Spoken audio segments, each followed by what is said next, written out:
Let's talk about using reference checks when hiring.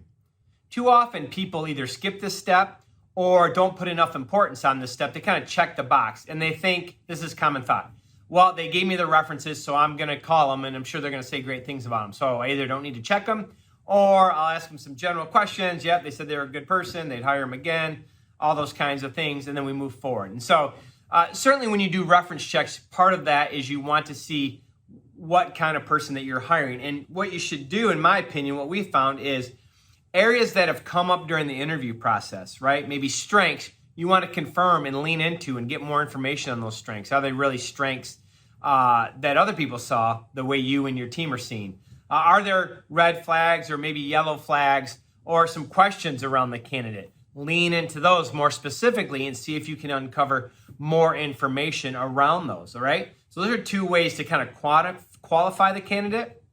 Another thing is, say you got a great candidate, everybody's all in on the candidate, reference checks are all saying great things.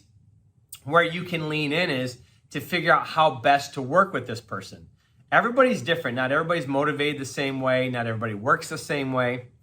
And so a real key for reference checks and some value that you can get out of them is to lean into those questions and see how's it best to work with this person. What is their best time of day? Do they work best in the morning? Do they work best in the afternoon? Are they impatient? Are they impatient? How do they act in meetings? Are they extroverted and ask a lot of questions? Are they introverted? Whatever it may be. I'm just throwing out examples there, right? But you can really gain some nuggets around how to best work with the person that you're working with so you have an understanding of that so you can meet them where they're at and kind of have a running start before their first day and you start actually working together and trying to figure that out all on your own. So don't just check the box on reference checks and assume they're all going to go good or ask a few questions and everybody's just going to say, yep, we really like the person and move on.